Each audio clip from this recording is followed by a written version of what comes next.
Aiki, that's way Phil Albers, not Kaduk. Hello, my name is Phil Albers. I'm a Kaduk fan.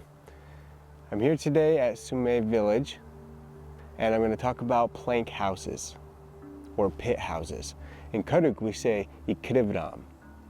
Sue-meg is a Yurok village site, and these are the specific homes for the indigenous people of this area. We're going to talk about Kaduk, Yurok, and Hupa. Here, this is Yurok territory, and it is Sue-meg Village, and we have a plank house. This is a living house.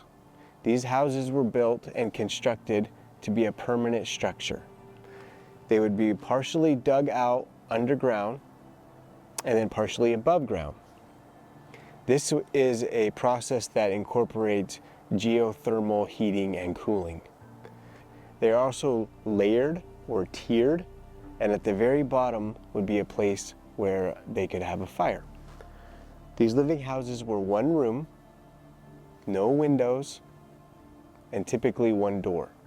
The doors were small and round, primarily a function of keeping the house cool or warm and heat regulation throughout the year, but also served a purpose of helping to keep grizzly bears out.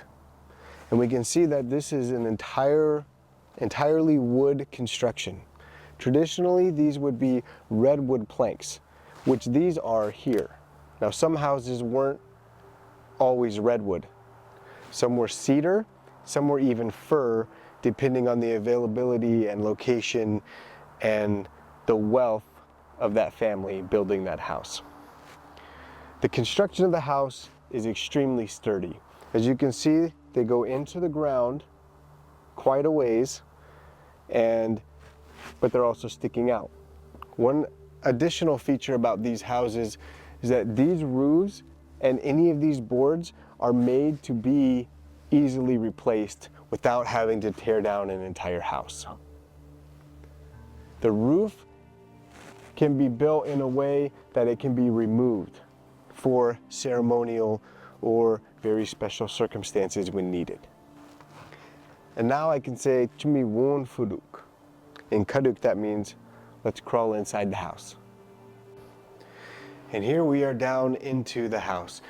As you can see, there's a large area that goes down into the ground. And this is where I was referencing a geothermal property.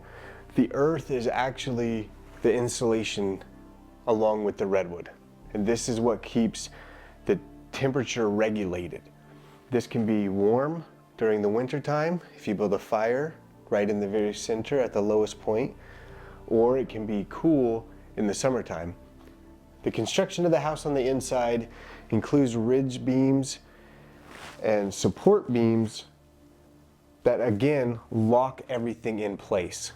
There are no nails or metal specifically. There are no metal components used in a traditional plank house, whether it's a living house or a sweat house.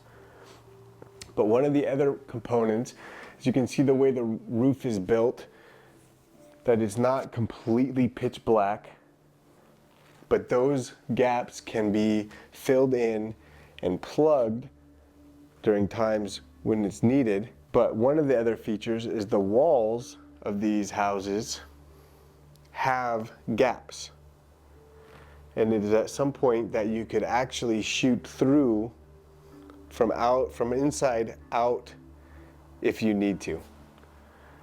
So there are a lot of benefits and incredible features to plank houses, including part of the reason for using redwood is it's a lightweight wood that's easy to split, maintains straight composition, but also it has a natural resistance to bugs and weather.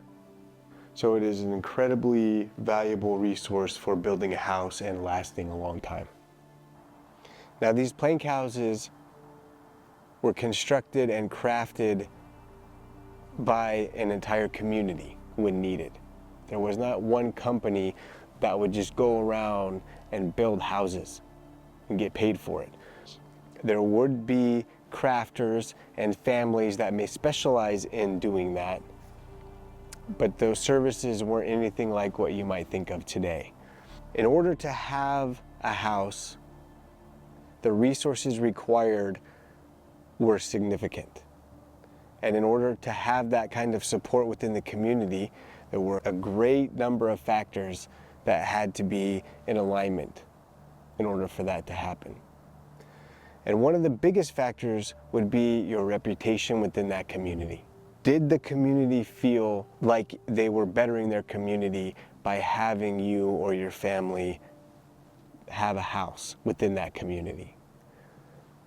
And families had to earn their places within their communities, within their villages, and then uphold those responsibilities.